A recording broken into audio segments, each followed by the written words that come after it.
राजा साहब आपको वेलकम करूंगा। बताइएगा कि ये कोई आपस में ताल्लुक है तहरीके इंसाफ से? कभी बैक चैनल आता है तो उस वक्त भी मौका मिल जाता है। आज अभी फॉर्मली 16 की तारीख आई है बातचीत की, तो आज केस लगा हुआ था लेकिन फिर वो आगे चला गया। कुछ आपस में राब्ता है इन दोनों चीज़ों का? नहीं, कोई राब्ता नहीं है। क्यों ये आज फैसला नहीं सुनाया गया, मैं नहीं कह सकता। देखिए, एक तासुर देने की शायद ये कोशिश है कि कोई बैक चैनल पे कोई राब्ता है, कोई गुफ्तगू है जिसकी वजह से ये फैसला नहीं सुनाया जा रहा। लेकिन इसकी तरदीद इमरान खान साहब खुद कर चुके हैं बारहा, और मैं भी करता हूँ। ये ऐसी कोई बात नहीं है, ये सिर्फ एक बयानिया बनाने की कोशिश है। और एक बात मैं अर्ज़ करना चाहूँगा, जो आपने इंट्रो में कहा इस मुकदमे के हवाले से कि इसके वाक़यात क्या हैं, शवाहिद अब क्या सामने आए, क्योंकि ज़ाहिर है शवाहिद गवाही तो अब हो चुकी है, अब सिर्फ फैसला आना है। देखिए, ये बात पूरी तरह से अब साबित है कि जो पैसा आया सुप्रीम कोर्ट के अकाउंट में, ये पैसा पाकिस्तान की हुकूमत या काबीना की इमा से नहीं आया।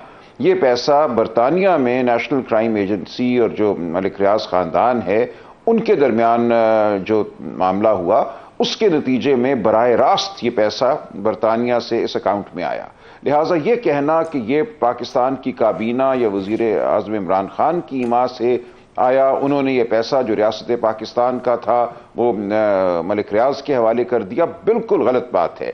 ये पैसा कभी भी रियासत पाकिस्तान, मुझे आपकी बात से इख्तलाफ है राजा साहब। पैसा वहां पे, राजा साहब मुझे आपकी बात से इख्तलाफ है।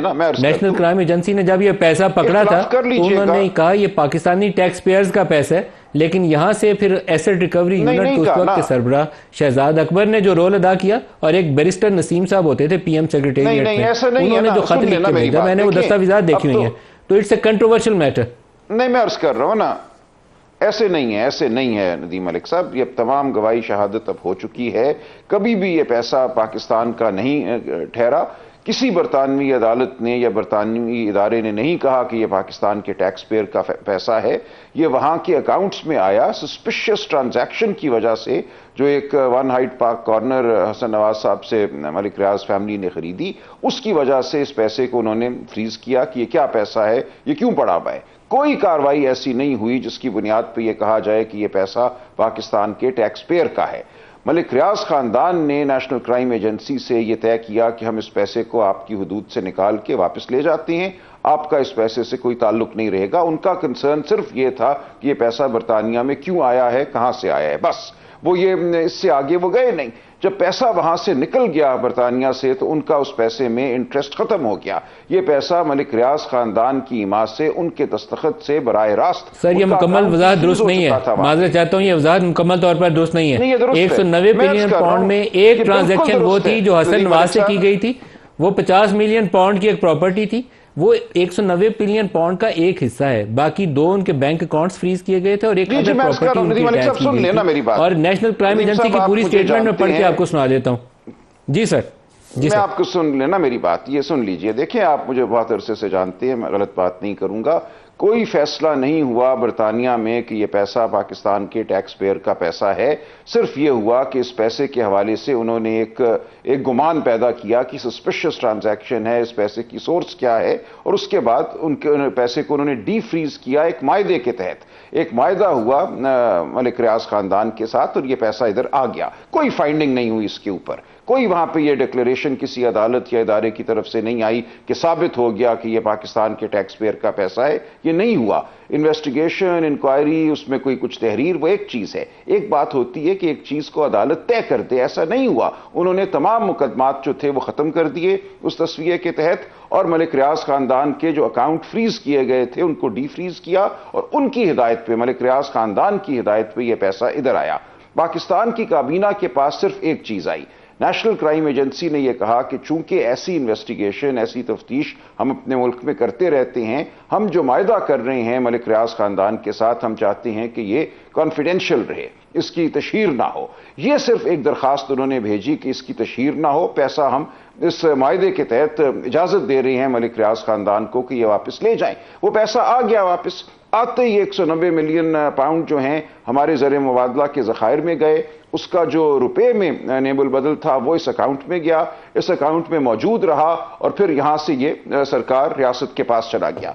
एक पैसे का रियासत को कभी नुकसान नहीं हुआ। ये तमाम पैसा खजाने में मौजूद है और इमरान खान या बुशरा बीबी को एक पैसे का फायदा नहीं हुआ। ये तमाम गवाही आ गई है कि उस ट्रस्ट से एक रुपया जो है वो इमरान खान साहब या बुशरा बीबी को अदा नहीं किया गया। यूनिवर्सिटी चल रही है, मैं आपकी वजाहत से मुतमईन नहीं हूं, लेकिन आपको अपनी वजाहत देने का हक है। आप और पूछिए। वो सारा पैसा उस लाइबिलिटी अकाउंट में एडजस्ट कर दिया गया था और बाद में उस पैसे को ट्रांसफर किया गया हुकूमत पाकिस्तान के अकाउंट में जब फायज ईसा साहब ने किया। पहले सुप्रीम कोर्ट ने उनको मजे के साथ 190 मिलियन पाउंड जाने दिया उस लाइबिलिटी अकाउंट में। तो मैं आपकी वजाहत से इत्तेफाक नहीं करता, लेकिन आगे चलते हैं, इस तरह बहस में प्रोग्राम निकल जाएगा। नदीम मलिक साहब, नहीं एक मिनट, ये बहुत जरूरी है, नहीं ये बहुत जरूरी है। देखिए पैसा तो अकाउंट में आ गया ना, वो तो मलिक रियाज खानदान ने भेजा, हुकूमत पाकिस्तान ने तो नहीं भेजा, वो बराह रास्त बरतानिया से वहां आ गया वो पैसा। किसी के अकाउंट में भी अगर ट्रांसफर हो तो ट्रांसफर ही ले लेते हैं, वो पैसे उस अकाउंट में आ गए। जब चाहती हुकूमत उस पैसे को ले सकती थी और हुकूमत ने वो बिल आखिर 2-2.5 साल के बाद ले लिया, लेकिन उस पर 20 अरब रुपए मुनाफा भी कमाया। तो ये कहना कि पाकिस्तान को इससे कोई नुकसान हुआ या इमरान खान या बुशरा बीबी को कोई फायदा हुआ, ये बिल्कुल दुरुस्त स्टेटमेंट है। कुछ ऐसा नहीं हुआ, ना नुकसान हुआ ना उनको फायदा हुआ। लेकिन मैं आपकी वजह से मुतमईन नहीं हूं, आपकी वजह से मुतमईन नहीं हूं मैं। आप ना हो, लेकिन मैं कि जो मैंने वाकयात आपको बताए हैं ये 100% दुरुस्त हैं। एक गलत बयानिया बुना गया सहाफती सतह पे, सोशल मीडिया की सतह पे, आप कुछ गवाही और शहादत। सर राजा साहब अदालत मौजूद है। चलिए अब आगे बढ़ती है। साहब कहते हैं कि वो भी इस पे एक सवाल पूछना चाहते हैं, फिर मैंने टॉक्स के ऊपर आपसे सवाल नहीं देखिए, मैं साहब को सवाल करना चाहता हूं। नहीं देखिए, मैं राजा साहब से मैं गाइडेंस के लिए पढ़ना चाहता हूं। बहस नहीं होगी, बहस नहीं होगी। नहीं मैं गाइडेंस के लिए आपसे पूछना चाहता हूं कि अगर एक प्राइवेट पार्टी और एनसीए के दरमियान कोई इशू था तो हुकूमत पाकिस्तान और उसकी कैबिनेट को क्यों लाया गया, क्यों वहां से मंजूरी ली गई? वो फिर एक प्राइवेट जो एनसीए और प्राइवेट पार्टी थी वो अपना काम कर लेती।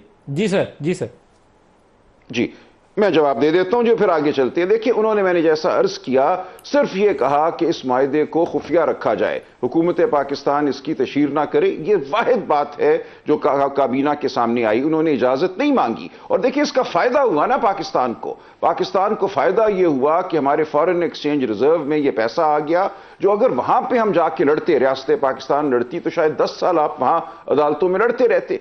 एक उनके दरमियान तस्वीर के नतीजे में अगर पैसा पाकिस्तान में आ रहा है, हमारे कानून के ताबे हो रहा है और उससे साबित भी हुआ बाद में कि ये पैसा चला गया सरकार के पास, इससे अच्छी चीज रियासत के लिए क्या हो सकती थी कि ज़र मुबादला के ज़खायर में फिलफौर इजाफा हुआ, पैसा अकाउंट में पड़ा, सुप्रीम कोर्ट का अकाउंट था, उससे एक पैसा बाहर नहीं निकला।